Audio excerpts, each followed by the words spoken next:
What's up guys, Maelstrom here. If you enjoy the video then like, subscribe and leave a comment down below so I can keep on making these awesome videos for you guys. Chapter 1, The Kitsune's Escape. It's been 5 years since the birth of the Namikaze Uzumaki twins and the Kiwabi incident. Due to the Kiwabi being a pure chakra that cannot be destroyed, the Yondaime had no other choice than to seal it within his newborn children. Within his daughter, Hikari, he sealed the Yang chakra while sealing the mind and soul of the Kiwabi into his son, Naruto. Though his wife was an Uzumaki known for their resilience and longevity, in order for her to survive he had to seal the Yin chakra within her. He publicly announced to the village about what he had done. The villagers revered their Hokage and his family with fanatical respect and treated them like they were royalty. Meanwhile Naruto was treated like a plague and was thought to be the Kiwabi in human flesh. Of course his family were completely ignorant to the simple fact, due to them barely even registering his existence. Currently his parents were off training his sister so that she would be able to control Yuki's chakra, which was pointless since she didn't have Yuki's soul inside of her. Yes, Naruto knew about the Kiwabi being sealed inside of him and that the Kiwabi was a female with an actual name, not just a title. He could still remember the day he met her. Flashback no just to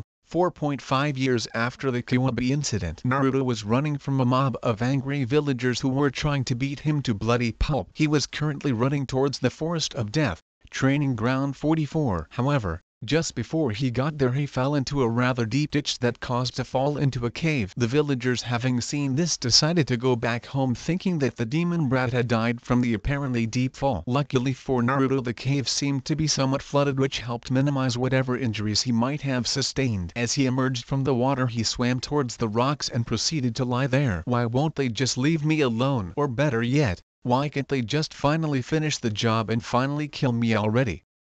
Said Naruto to no one in particular. With those final words the poor child finally passed out from exhaustion. Minscape. Naruto opened his eyes and expected to see the cave where he had fallen into, but instead saw a sewer which had no floor, but somehow he was standing on water, which made no sense to him since he had yet to be able to unlock his chakra due to no one teaching him how. Where am I? Asked the confused child. He was getting up when he heard some distant cries of sadness and misery. He decided to follow these sounds in order to find out where he was and hopefully console whoever was crying. What he found, however, was something no one could have prepared him for. In front of him was someone he could only describe as a beautiful demoness. Her hair was such a pure white color that it seemed as though nothing could dull the pure color. Her eyes a wonderful icy blue with slits instead of pupils. She stood at 5'8" with D-cup borderline D-cup sized breasts with an hourglass figure. She was wearing a royal kimono that left little to the imagination. The most notable thing about the beautiful demoness were her 2 white wolf ears on top of her head and her 10 white wolf tails coming from her rear. The wolf-like demoness was currently sitting on the water behind what seemed like a huge cage with her knees pulled into her chest while you could hear her sobs reverberating through the minscape. Completely ignoring the cage, Naruto decided to walk towards the female in order to comfort her. Once he reached her he wrapped his arms as much as he could do to his short arms and tried to console her by rubbing her back. At first she tensed due to the contact but gently eased into him and kept crying into his chest saying, "I'm sorry." "What are you sorry about?" asked Naruto. "It's my fault you're treated this way," said the girl rather tearfully and hesitantly. "What do you mean?" Naruto asked once more. The girl explained to him who she was and what really happened that night that she attacked Kaniya. Once she finished her story she expected him to be angry at her and to hate her, but instead she felt his hug grow slightly tighter while he said 4 words that she never thought he of all people to say. "It's not your fault." She immediately turned her head towards him and blinked the tears out of her eyes. She could not believe what she had just heard. She searched for any sort of lies by looking at his eyes, but all she saw was a gaze of pure understanding and warmth that she just lost herself in. "Why don't you blame me for everything that has happened to you?" questioned the demoness. "Because it wasn't your fault, and blaming you would only make me just like those asshole villagers. But I do have one question though." "What is it?" "If you're really the Kiwabi, then why do you have 10 tails instead of 9? "Oh, that's because when I was being sealed into you the Jiubi no Okami spoke to me and told me that you would be its reincarnation, and in order for that to fully transpire you would need access to the Jiubi's chakra, so it give me 10 tails of chakra so that when the time comes you will absorb them and become the new Jiubi no Okami," explained the girl. "Oh, I guess that makes sense. Before I forget, could you please tell me your name?" asked Naruto. Naruto. Yuki Kitsune, said Yuki while having a smile on her face. The first smile she's shown anyone for centuries. Now before you go Naruto-kun, could you please tear off a piece of the seal? This is so that we can speak to each other without you having to come in here all the time. And not that I mind you being here, it's just that in some situations it wouldn't be convenient for you to come in here, explained Yuki, albeit the last part a little bit flustered. Also there will be some side effects due to some of my chakra leaking out of the seal into you, so just be prepared, okay? No problem Yuki-chan. As Naruto said that, he tore off a small piece of the seal. Then all of a sudden some white and black chakra flowed towards Naruto and started entering his system. He felt so much pain that he was unable to even make a sound until he finally passed out and returned to the real world a few hours later. Real world. Chat hit me? Sorry about that Naruto-kun, but due to the changes happening to your body because of my chakra you felt some extreme pain. Are you alright? Asked Yuki worriedly. Yuki-chan, where are you? Asked Naruto, looking around to see if he can find her. I'm in your mind, silly. Just think what you want to say and I will hear you. This way no one will think you're crazy when it looks like you're just talking to empty space, giggled out Yuki. Oh, thought Naruto in response while blushing in embarrassment. Her giggling is really cute. He thought, accidentally forgetting that Yuki could hear him. Now it was Yuki's turn to blush in embarrassment, but made no comment on the matter and instead decided to file it away for another time. Naruto-kun, check to see if you can't find any changes at all to your body, said Yuki in order to change the subject. So Naruto went closer to the water in order to see the changes in his body, and what he saw extremely surprised him. He now looked to be around 4'5", which was extremely tall for his age. His hair was a silver color while his eyes changed from the dark blue to a now icy blue with a black slit in the middle. He now had canines that barely went slightly past his lip. His hair now went down past his shoulders and he now had 2 wolf ears on the top of his head. He now had a six-pack with a defined but not huge muscles. Then he noticed the silver wolf tail moving around behind him. Yuki-chan, can you see this? Asked Naruto. Yes, I can, and I must admit you look a lot better like this Naruto-kun, purred Yuki with an almost lustful look in her eyes. Down girl, stop ogling him. But imagine what he'll look like when he's older. Alright Naruto-kun, I guess it's time to start your training. You ready? Of course Yuki-sensei. Flashback no Jutsukai. Right now Naruto was glaring at his family who were training his sister while conveniently forgetting about him. Hikari Uzumaki Namikaze was 5 years old but was a carbon copy of her mother Kushina Uzumaki except for her blue eyes that she got from her father, Minato Namikaze. But everything else she got from her mother, like her personality, temper, etc. The only reason they didn't notice the differences to his body was because he was under a demonic illusion that hid his true appearance. Right now he just looked like a Minato clone except short and with whiskers. Right now Hikari was attempting the tree walking exercise but was failing miserably. Due to her unnaturally high reserves, her chakra control was shot to hell. It would take months if not years of practice before she had enough chakra control to make a simple henge. Yet her parents were still insistent on praising her for her valiant efforts. Come on, you can do it, Hikari-chan, yelled out Kushina with her signature verbal tick. That's my daughter. You're almost to the top of the tree, encouraged her father, Minato, when in reality she wasn't almost there. Hell, she wasn't even halfway up the tree, and the tree was only 15 feet high. Right when she got to the halfway mark she lost her control and fell off the tree where her parents caught her. Did you see that, Kon-chan? 2-chan, I got halfway now, Dadabayo yelled out with excitement, the heir to the Namikaze Uzumaki families. Yes, Hikari was the heir to both families since both parents think that since their son was weak he wouldn't be able to lead the clans to greatness like his sister would. Not that Naruto cared, of course. He was planning leaving that hellhole on his 12th birthday. By then he should be more than powerful enough to escape without being brought back. Besides, the adults would be far too preoccupied celebrating his sister's birthday to notice him leave. With that last thought he walked away into the compound but did not notice the look his sister gave him. Oni-chan, why don't you spend time with me? Thought Hikari with a mental pout. Despite being heralded as a heroine and as the savior of the village, she didn't grow up thinking that everything belonged to her or that people should do whatever she says. All she wanted was for her Oni-chan to notice her and to be a part of the family again. Time skip 12 years after the Kiwabe incident. Early morning. Now we see Naruto training in the middle of the forest of death surrounded by hundreds upon thousands of clones which were all working on one thing, Chakra control. You see, throughout the years Naruto would become extremely more powerful than he was last year. Not just because of his training. Each year on his birthday he would go to the Forest of Death, set up a Finjutsu barrier and prepare for another tail to grow. The process of becoming the Jiubi was a slow one and would take a decade for him to completely become the Jiubi. He had just gone through the 7th tail construction a few hours ago and was simply refining his chakra control. Every time he grows the tail, his chakra control is shot to hell, so every time this happens he makes a few thousand clones and refines his control until how it was like beforehand. In the 7 years that Yuki was training Naruto, the first thing she taught him was the Kage Bunshin no Justa, which helped him progress through leaps and bounds. He was currently a master at Kenjutsu,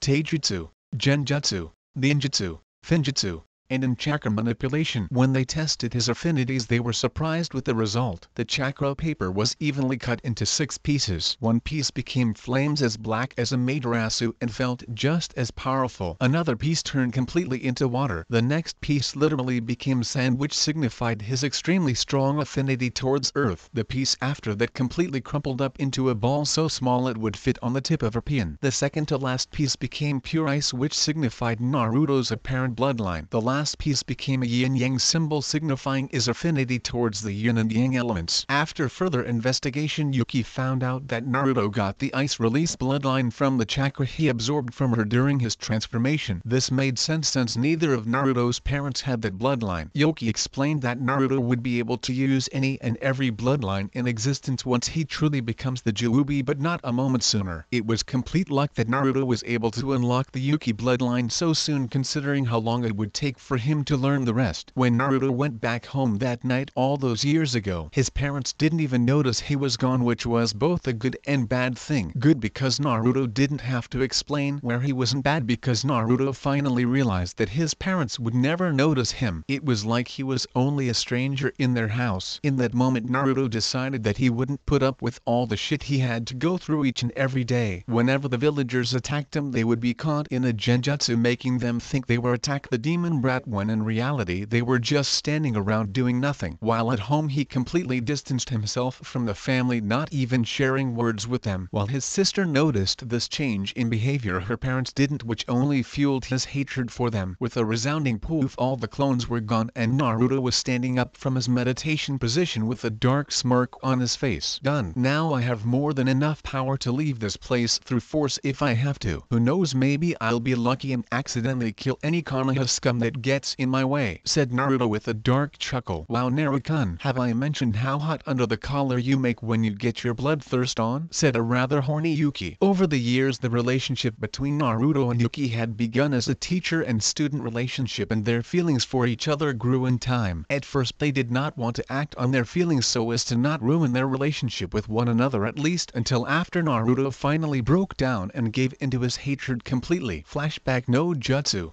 9 years after the Kiwami incident. It's been 4 years since Yuki has started to train Naruto to become the next Jiubi. While Naruto basically hated his family for completely ignoring his existence and the villagers for making his life a living hell, he decided to not give into his hatred completely. Instead he decided to give them one last chance at training him before he gave up on them. Unfortunately that last chance that he gave him was screwed over so bad that it sealed the fate for both Konoha and the Namikaze Uzumaki family. Naruto had undergone the 4th tail growth a couple months ago. He had regained his chakra control and could proudly say that his control was on a level that made Tsunade seem like it was below Genin level. Due to this he knew and created chakra control exercises that would seem impossible to be able to perform for a human. Good thing Naruto wasn't human anymore.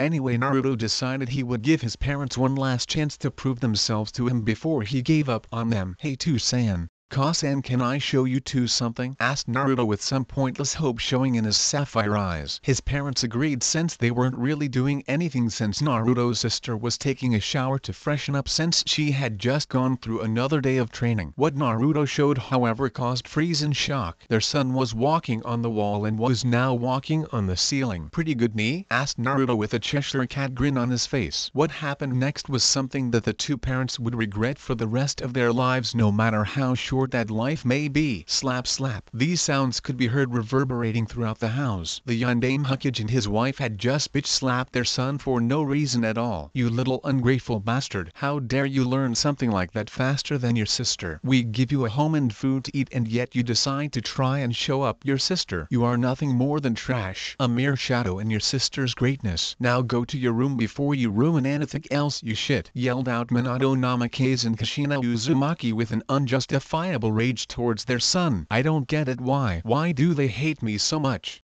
Thought Naruto. And with that last thought Naruto ran to his room, slammed the door and jumped out the window, heading towards the only safe place he has besides his Minscape. Once he reached it he placed a barrier so that no one would sense his chakra. Once that was completed Naruto lost it and caused most of the Forest of Death to become enormous craters the size of the Hokage Monument, which he would fix the next day with some seals. Now that Naruto had released some of his pent-up anger he passed out due to chakra exhaustion and entered the Minscape. Inside the Minscape, currently Naruto was crouched in the fetal position, sobbing his heart out, not able to understand why his parents despised his existence so much. Yoki could only do so much to help since she didn't have much experience in these kind of situations. What have I done wrong? Do they really hate me that much? Am I really just worthless trash? Maybe it would be best if I just died. FTER all who would even notice that some trash like me died, said Naruto in a voice that was void of all emotion, a void that was broken, a voice of someone that was dead inside. Slap. Once again Naruto found himself cradling his injured cheek for seemingly no reason at all. He stared at Yuki in shock as tears kept dripping down his cheek like a broken dam. On why Yuki slapped Naruto was that she couldn't take it anymore. She couldn't bear to see the person of her affections be so utterly vulnerable and broken like this. She just couldn't, because it was killing her inside to see him like this. Don't you dare say that again. I don't ever want to hear you say that again. Do you understand me, Naruto-kun? Screamed out Yuki with such a ferocity that it shocked Naruto. Naruto's face was covered by his bangs, giving him an air of depression and self-loathing. But wouldn't it be easier for you if I were gone? You would be free instead of being stuck inside of a person like me, whispered out Naruto so quietly that Yuki was only able to have heard it due to her being so close to him. Yuki grabbed his shoulders and made him look at her. Ice Blue met Ice Blue in a stare-off, one filled with pain and uncertainty while the other filled with understanding and love. Maybe it would be easier, but don't ever think that it would be better for me, you baka. It would be hell knowing that you were forever gone from my life. You are not trash. You are the one who will change this world. You are the one that will bring this world to its knees. I know this because I love you, Naruto-kun. With that said, Yuki did something that she thought that she would never have had the chance of doing. She kissed Naruto on the lips, hoping he felt the same way for her. Does she really mean it? Could she really love me as well? I never thought I could be so lucky.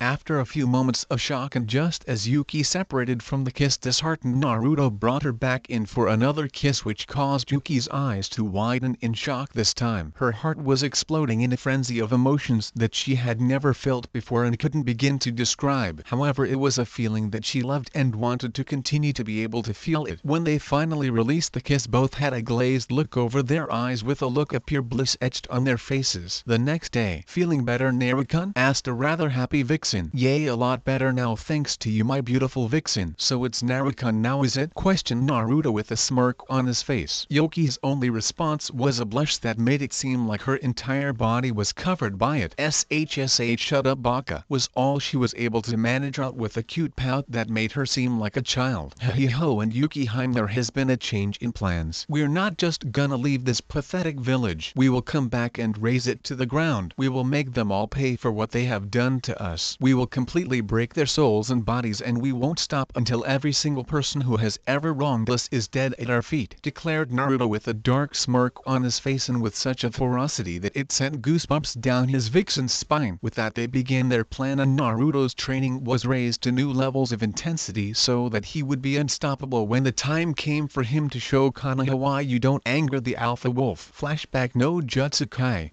Well, you're just going to have to deal with that yourself. at least until I turn 15 so that I can properly mark you as mine and nobody else's," declared Naruto with a perverted grin on his face. What Naruto means about marking Yuki is that when demons find a mate, in order to ensure that the mate does not become unfaithful and does get taken away from them, the two partners bite each other's neck, leaving behind a mark unique to that one person. The mark will bind the two for life and would make it so that the two partners would have a sort of mental link, as well as being able to sense where one another is and what the other is feeling. Once Naruto turns 15, he will become the next Kyuubi and will be able to mark Yuki as his mate and vice versa. "Oh, you just love teasing me, don't you, Narukoi? You big meanie," whined Yuki with a childish tone of voice. In reality, she was just fantasizing all the ways she would be able to relieve herself once Naruto turns 15. Just the thought of it caused her to become more drenched than before, which Naruto noticed and decided to capitalize on.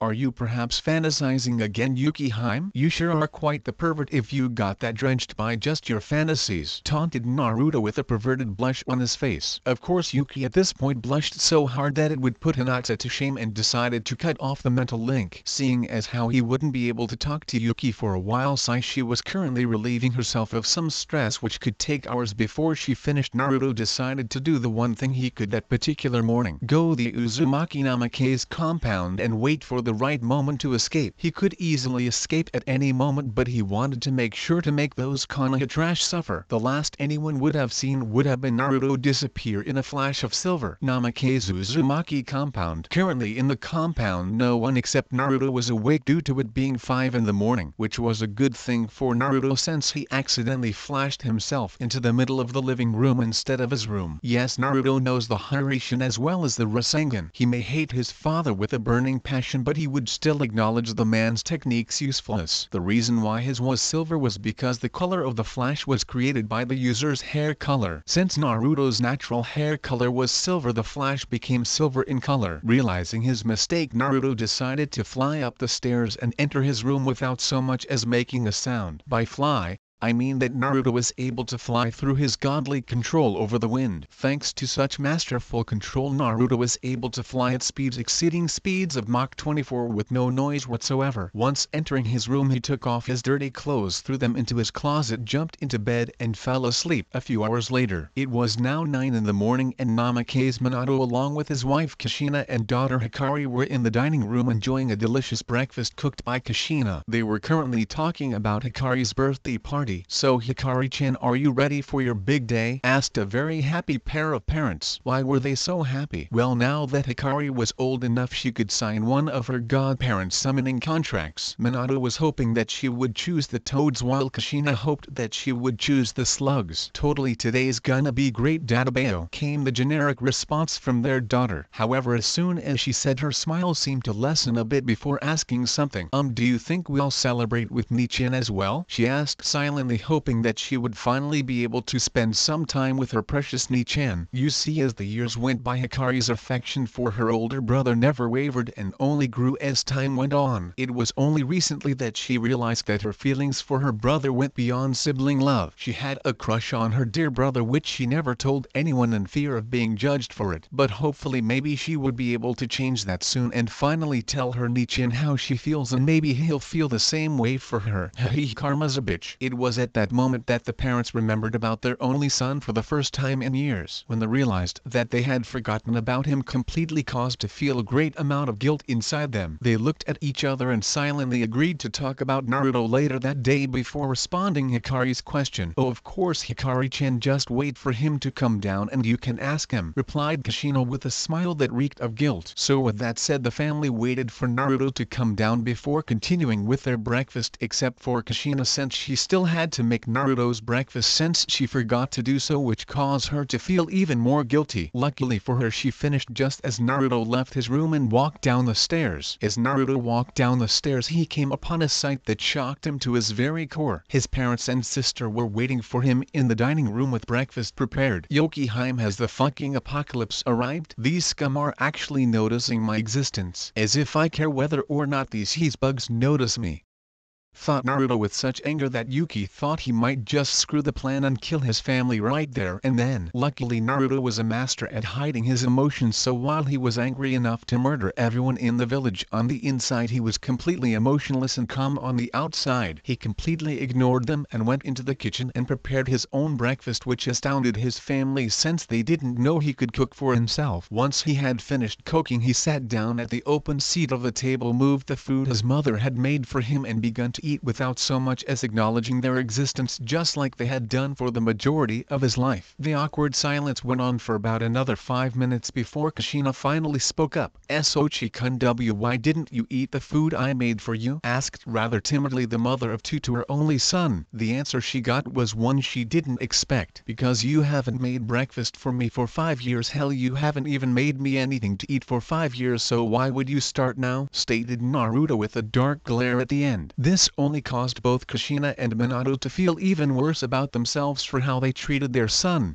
Anyways, Nichin, would it be alright if you could celebrate our birthday together with as a family?" asked Hikari with her cute puppy dog eyes brimming with hope. However, the answer she got wasn't exactly the one she was looking for. "Family, please tell me, when was the last time any of you treated me like family? Besides, for the last few years it's only been your birthday and not mine," replied Naruto. And with that response he put his dishes away, left a clone to wash them, and left. His family didn't notice any of this since they were too busy processing his words, and the more they thought about the worse they felt. Minato and Kushina felt like utter failures and were already silently crying, while Hikari was openly sobbing and went running up the stairs towards her room. One similar thought going through their heads: what kind of mother, father, sister am I if I didn't treat my own Sochi-kun Nichan like family? With Naruto, while his family were suffering in guilt because of what they had done, Naruto was currently walking towards the forest of death under a genjutsu so that no one without the same amount of chakra control as would be able to see him. If they could, then they would be running away crying towards their mothers, who would do the same as soon as they saw him. Naruto's face was one of pure rage and hatred. His face was set into a dark scowl and his eyes were glowing with chakra that was a moments away from leaking out. Once he reached the forest of death, he dropped both the genjutsu and the demonic illusion and revealed what he really looked like. His hair was still silver but now reached a little bit past the shoulders. His two signature wolf ears rested on top of his head and he now had 7 wolf tails moving around dangerously behind him. He was now 6 feet tall and his muscles were more compact so that he wouldn't look overly muscular, but due to his muscles being so compact it would take a blade reinforced with a lot of chakra to be able to even give him a scratch. He now wore black baggy pants that had a ton of pockets on the sides and black combat boots. His long-sleeved shirt was also black with a picture of the Jobugen on the front. He also wore a cloak similar to the one Minato wore, but instead it was silver with the kanji for Dame Juubi and what looked like blood. What changed the most over the years were his eyes. His right eye could now turn into the Jobugen while his left eye could only turn into the Rinnegan. The difference in the two being that the Jobugen had 3 tamos per ring while the Rinnegan had none. Once he fully assimilated all of the Juubi's chakra, both of his eyes would have the Jobugen. Unlike Nagato, he could actually turn his Jobugen and Rinnegan off and on at will. Also, unlike Nagato, he wasn't a frail guy with metal rods coming out of his back. Maybe it was a personal preference, but moving on. Now that Naruto was no longer hiding under an illusion, he decided to do the one thing that was on his once he put up a barrier: destroy, which was what he did for a few hours before going back to the compound and preparing for the party with the Namikaze Uzumaki family. Right after Naruto left, the entire compound felt desolate. It felt as though there was an aura of depression and self-loathing all around the compound, which was pretty much true due to how the Namikaze Uzumaki family was feeling right now because of what Naruto had said. At first they didn't want to believe him, but the more they thought about it, the more undeniable his claims became. Kushina even went so far as to check all the photo albums and saw that since age 5 Naruto was mostly away from the family with depressed or angry look on his face, while he completely stopped appearing in picture at age 7. That's 5 years where they didn't even take a picture of him on his birthday or any other special occasions. Naruto had basically become a stranger to them and it was all their fault. They couldn't even name a single thing he liked or disliked and didn't even know his favorite color, but when they think of Hikari they know practically everything about her. Her favorite color, her likes and dislikes, and her dreams for the future. They felt like they had failed as parents. They ignored their only son, all because of a prophecy brought to them by the Toads. Flashback no Jutsu. 3 years after the Kiwabe incident, Minato Namikaze was currently working on the bane of all cages, paperwork. The damn creature that seemed to multiply every time he takes his eyes off it. He was praying to Kami-sama for some sort of distraction so that he may stop working on this demonic paperwork. Almost as Kami-sama had heard his request, a crash could be heard right outside his window. When he looked to see what it was his old sensei Jiraiya of the Sannin. Damn it, Gaki, what kind of cage doesn't leave his window open so that ninja can enter at a moment's notice? Asked Jiraiya rather stupidly. A smart one that doesn't want to get killed by random ninja coming into her office. Deadpanned Minato with a sweat drop on his head. Anyway, sensei, why are you here? I thought you would be looking for Orochimaru or doing research for your next book, or as Kashi-chan calls it, your next masterpiece. Yup, Kushina was the pervert in this relationship, but that didn't mean that Minato disapproved necessarily. Well, the thing is that the great Toad Sage has told me of a prophecy. The prophecy is that the child of the Flash will have the strength of the gods and will face many hardships which will decide whether they destroy the ninja world or save it from a great calamity. I believe this child is your daughter Hikari, stated the perverted Toad Sage. Are you sure that she's the child of prophecy, sensei? Positive, there is no doubt about it. Your daughter will change the world and we have to make sure it is for the better, so it is best if you train her early so as to prepare her for the road ahead, replied the Toad Sannin in order to erase all doubts from Minato's mind. Well then, I guess I should go and tell Kashi-chan the good news. Later, sensei, try not to get caught peeping. And with that, the Yondaime flashed back to the compound. At the Namikaze Uzumaki compound, Kushina was currently cooking dinner for her family when suddenly she felt her husband flash into the compound. When she turned around to look at him, she saw a look on his face that could only be described as pure joy. Minato rushed and picked her up and twirled her around with a huge grin on his face while she giggled in happiness. Minato hadn't been this ecstatic since Hikari was born. Wow, what's got you so excited, Minato-kun? Asked Kashima with a happy smile on her face as her red hair swirled around her and her husband. So Minato carried her over to the living room and sat her down on the couch. He then proceeded to tell her everything that Jiraiya had told him earlier that day. To say that Kushina was happy and surprised would have been like saying that Tsunade's breasts were only a slightly larger than what is considered the average. I mean, honestly, those breasts were huge. Wow, looks like we'll need to start training Hikari-chan as soon as possible, and Naruto-kun's will have to wait for a while. After all, she'll need the training more than Naruto-kun, said Kushina, not knowing that her son was able to hear everything they were saying due to him being right outside the living room the entire time. This saddened him, of course, but decided to simply accept it due to his trust in his parents. No one could have imagined how badly the prophecy would have affected Naruto's life and also how much of a blessing it ended up being for him. After all, without his parents' foolish decision, he wouldn't have become the great Jubei no Okami, and he wouldn't have had Yuki as his mate. Flashback no Jutsukai. Remembering that moment caused guilt and pain to be felt in the hearts of Minato Namikaze and Kushina Uzumaki. If only they had been better parents to Naruto, then they would still be a happy and loving family. They felt like complete and utter failures. How could they have done this to their own flesh and blood? They even named him after the hero in Jiraiya's first book as a sort of sign of his future greatness, when in truth they had shunned him and disgraced his namesake with what they had done. Do you think that he can forgive us, Minato-kun? Asked a heartbroken Kushina. I'm sure he will, especially if we offer to train him. If we train him in our specialties, I'm sure he'll forgive us and love us again, responded Minato with an air of reassurance around him. Now let's get ourselves and Hikari ready for the party and hope that Naruto-kun comes back in time for the party. If he doesn't, then I'll send some ANBU to look for him. Later that night, it was now time for the party to start, and all the guests have arrived. The Hyuga family,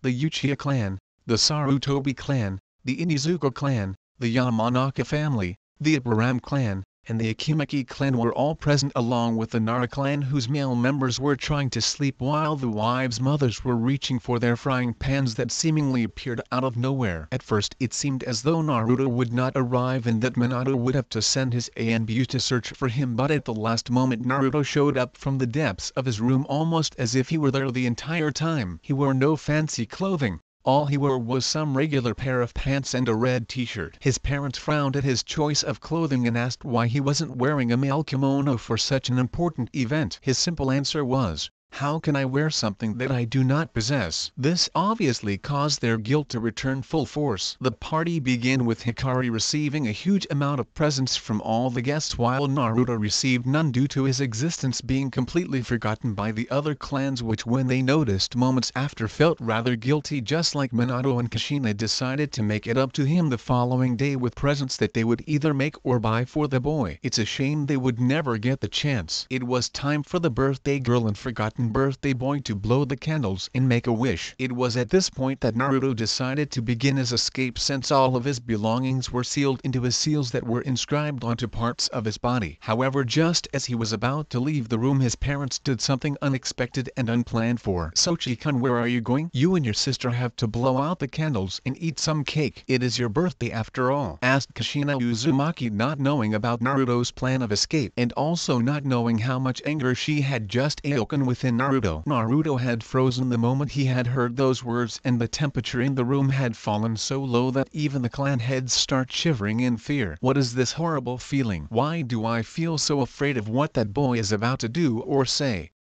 Were the thoughts shared by the clan heads and the ANBU hiding inside the house as waited for the boy's answer. Naruto was turned away from them and his face was hidden behind his bangs, but if one were to see his face they would cower in fear and commit suicide as a way to avoid his wrath. Naruto's face was one of pure rage. His eyes had unconsciously switched to his Jubigan and Rinnegan, which were each glowing a metallic gray that simply oozed power. In the center of his eyes was a long black vertical slit that showed a primal rage, as if a wolf were to pounce you at any moment and you were unable to do anything but stand there and wait for death. He turned around and everyone heard Jiraiya gasp at the sight of his eyes and whisper out the word Rinnegan in such surprise that most thought that he would have a heart attack there and then. "Don't you dare call me your son after everything you put me through. You are no family of mine. I have no family," said Naruto, ending it with a yell, his eyes displaying pure hatred while his body was surrounded with silver chakra. Behind him was a sort of astral projection of a wolf with 10 tails flowing behind it, ready to pounce on any it deemed as its prey or enemy. Nobody moved or said anything after that for a few moments, until Naruto said one final thing. "It's time for me to be free from this hell. It's time for me to leave this place. It is time for the wolf to be released from its cage and show all why they once feared the wolf." With that said, Naruto disappeared using a shunshin of his own creation. His feet would begin to catch a flame and then the flames would continue to encompass the rest of his body until the flames reached the top of his head. Once reaching the top of his head, his flame-covered body would shift into the head of a wolf, which would roar before disappearing from existence. However, the strangest part was the color of these flames. The flames were not red, blue, white, or black. The flames were silver. For a while no one moved. No one dared to say anything in fear of what they had just seen, until his words finally clicked in the minds of his family. Minato quickly flashed into his armory and grabbed his famous cloak and grabbed a few of his kunai, thinking that he wouldn't need many against his son. The same could be said for Kushina as she went to grab her fake sword so that she wouldn't accidentally hurt her son. And finally Hikari went to quickly change so that she could go with her parents to bring back her dear Oni-chan. Unfortunately for them, they wouldn't be able to bring him back even if they were to go all out. Within a few seconds they were back in the living room and the Yondaime ordered the Inuzuka, Uchiha, and the Kimaki clan heads along with Jiraiya and Tsunade to help him get his son back to Konoha. Hopefully seeing who he has to fight, Naruto would come back peacefully and there would be no reason to injure him in any way. If only they knew that there would be no way for them to stop him now. A few miles outside of Konoha, Naruto was furious. How dare those trash try to regret their actions and try to fix their mistakes by simply allowing him to celebrate his birthday with his so-called family and their friends. He could have been on Kurigakure by now, but because of his anger he decided to go at a walking pace so as to allow them to catch up to him so that he could try to take out his pent-up anger on them. Thanks to his sensor abilities he could tell that the Konoha scum were closing on him much too slowly for his liking. At this rate it would take them 5 minutes to get to him before he proceeded to completely and utterly defeat them before finally leaving for Kiri. Why was he so intent on going to Kiri? Well, once he heard about the bloodline purges going on in that hidden village, he just couldn't let this go unpunished. These people were being unfairly killed off simply because they were different from other people, simply because they had an advantage. They were like him and he'd be damned if he would let them suffer like he did without doing anything about it. It seemed as though they were about to arrive. It would be rather rude of him if he didn't give them a proper welcome.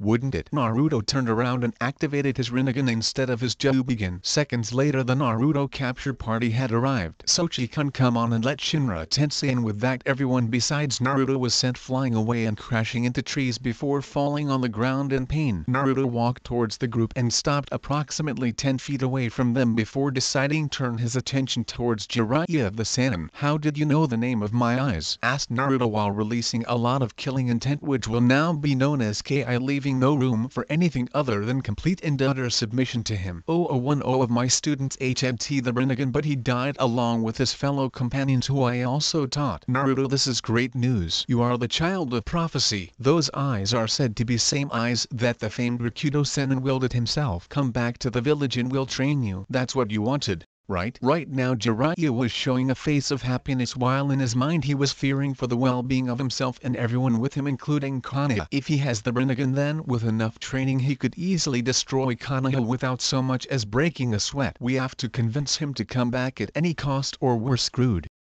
thought the terrified Sennin frantically. At the same time, both of Naruto's parents were feeling ashamed of themselves for not knowing that their son was the child of prophecy and immediately thinking that their daughter was child of prophecy. Why? Because somewhere deep inside their minds they simply thought he wasn't good enough to be that powerful, and that thought brought them to this situation. Ni-chan, do you hear that? You'll be trained by Kon-chan and Tu-chan along with Bon-chan and Iro Sennin. We can finally train together like you always wanted, exclaimed Hikari with certainty, thinking that this was all her brother wanted and that he would come back home so that she could confess her feelings for him. Too bad it was too little too late. When Naruto heard this, he decided that he wouldn't leave them here with only their bodies broken. No, he would leave their bodies broken, their hearts broken, and their minds broken. He would leave them wishing for death and leave them here to take their own lives as a sign to the village that no one would stop him from taking his revenge on them for all the pain they had caused him. You all think that that's enough to calm down all this rage and pain that I have felt for most of my life? Do you really think that will be enough to make me forget all the pain that those pathetic villagers have caused me? Did you even know how many times those bastards have tried to kill me in just a week, let alone my entire life? And you think that I would go back to that kind of life just so that I could receive some training from you pathetic humans? I have power you worms could only dream of, and now I will give you the privilege of witnessing this power firsthand. Tsukiyomi. And with that, everyone in the group were now stuck within the world of Tsukiyomi. Each one of them woke up alone and noticed the red moon in the sky and also noticed Naruto standing right in front of them. However, when they saw what was behind him, they nearly released the contents of their bowels. Behind Naruto was the Juubi no Okami with the Kiwabi no Kitsune standing right next to it with dark grins on their faces. For the next 72 hours you will experience all that I had to experience at the hands of those worthless villagers. And the best part is that each time you die only 1 second will have passed. Have fun, you Konoha scum, said Naruto with a dark smile on his face as he slowly disappeared from existence along with the Juubi and the Kiwabi. Once Naruto left the world of Tsukiyomi, he saw the bodies of all the Konoha scum in front of him go limp, yet they were still breathing. While they had been suffering for the 72 hours in Tsukiyomi, only 1 second had passed in the real world. Of course, when they woke up they would have to go through some extreme rehabilitation to be able to function properly and to be proved as sane. After all, they would at least need the Yamanaka to wipe a few of their memories in order for them to be approved as mentally stable. Not that Naruto is.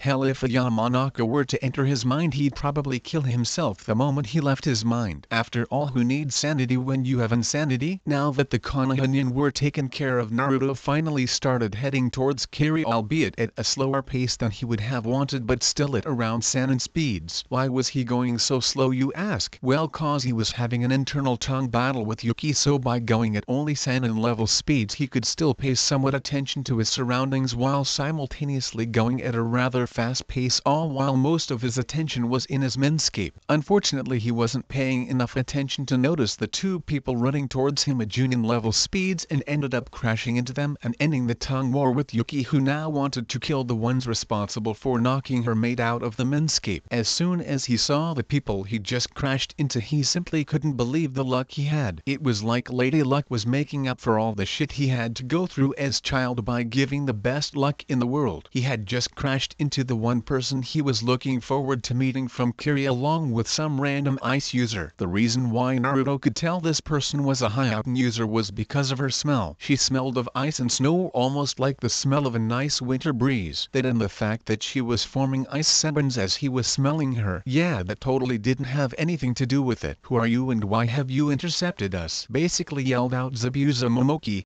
one of the 7 swordsmen of the mist and master of the silent killing style. As he was about to reach for his giant blade, he suddenly couldn't move. It was as though his entire body from the neck down was completely frozen. The same could be said for Haku. Aw, it seems you two finally noticed that you have been frozen. Took you long enough. And you call yourself one of the 7? Replied Naruto, who was doing his absolute best not go and ask Zabuza for an autograph. After this person was the one who murdered his entire graduating class just for fun. This guy would have been his hero if Naruto wasn't a primordial god. After all, according to Yuki, it would be unbecoming for a god to have someone they viewed as an idol. How do you have this bloodline? I thought I was the last Yuki, exclaimed Haku, who suddenly felt extremely ecstatic to be meeting a possible family member. Well, I'm sorry to say, but you probably are the last Yuki. You see, my bloodline doesn't come from my parents but rather from who I am and what I will become. So no, I am not another Yuki, but that does not mean that I cannot help you with your Hiaten abilities, replied Naruto with a true smile. Not the dark or cruel smirks he gave to his enemies as they suffered, but a true smile that held warmth and happiness in it that comforted those that were lucky enough to witness it. You still haven't told us who you are, yelled out Zabuza rather impatiently. Well, seeing as how you're both from Kiri and one of you is a bloodline user, I can safely assume that you are both on the side of the rebels. Am I correct? After receiving 2 nods, he continued. Well, my name is Naruto Okami, formerly known as Naruto Uzumaki Namikaze, and I have come to help you rebels in killing the current Mizukage. For a few seconds both Kiri and stared at Naruto as though he had grown a second head and started laughing, which Naruto expected but was still slightly surprised that they laughed at him. He then did the only natural thing one does in an anime: if someone laughs at you, roll yourself up into a ball and have a cloud of depression hang over you while releasing lightning strikes of despair pierce his heart. He recovered moments later when the laughing finally stopped and decided to simply show them some of his memories in order to prove his claim while leaving out a few of the more gruesome and perverted ones. Insert perverted giggle here. Once they viewed his memories, they immediately paled and started begging for forgiveness after seeing what he did to Yondaime Hokage. Who's laughing now? Hey, thought Naruto with a cruel smile on his face. Now do you believe me? Asked Naruto with an innocent smile on his face. His only response was a pair of rapid nodding heads that seemed like they would be ripped off at the speed they were nodding. Now that we are properly introduced to one another, I believe it is time for me to unfreeze you both so that you can guide me to Kiri. Now that the two were unfrozen, Naruto could take notice of Haku's beautiful face and silky black hair. He had to fight back a blush. There was no way a god would blush from simply admiring a woman's face. It would unbecoming of him, and Yuki would never let him live it down. Wow, Naruto, seems like you've found your second mate. You sure do work fast, huh? Said Yuki rather teasingly. Since Naruto was going to become a god, it would only be fitting for him to have a harem. At least that's what Yuki said, and Yuki is never wrong. Of course Naruto said that if he had to have a harem then he would have no more than 4 mates, seeing as how it would be difficult to give them all a fair amount of quality if he had any more than that. Maybe, but first she has to agree to sharing and she has to fall in love with me first. I won't force her into anything, you know that, replied Naruto. I know, Naruto, and I love that about you. Alright, I gotta go, Yuki. I'll see you tonight in the Minscape to finish what we started. Shot back Naruto with a seductive smirk and wink. Naruto walked towards Haku and kneeled in front of her while grabbing her hand and giving it a kiss, causing Haku to have a full body blush at the action. My dear angel from above, may you grace one such as I with your undoubtedly beautiful name, asked Naruto rather smoothly. It of course caused Haku's mind to completely melt at his words and was reduced to a stammering mess. My name is Haku Yuki, Naruto-kun, replied Haku without noticing she added the to his name until it was too late. At this point Zabuza's fatherly instincts kicked in. Hey, what the hell do you think you're doing? Get your hands off my daughter, exclaimed Zabuza with a rage only a father figure could possess. Without waiting for a response, he grabbed his sword and started trying to kill Naruto while Haku just stood there in daze, unable to trust her legs quite yet with being able to walk and not trusting her voice to talk without stuttering. And Naruto was just avoiding the attacks with while feeling a little fear from Zabuza's KI. This lasted for a little while before the group of now 3 started heading towards Kiri once again. Of course this happened several times along the way, but nonetheless they still headed towards Kiri with quite a few delays. That's the end of this part, guys. If you want the next part, then like, subscribe and leave a comment saying so. This is Maelstrom signing off.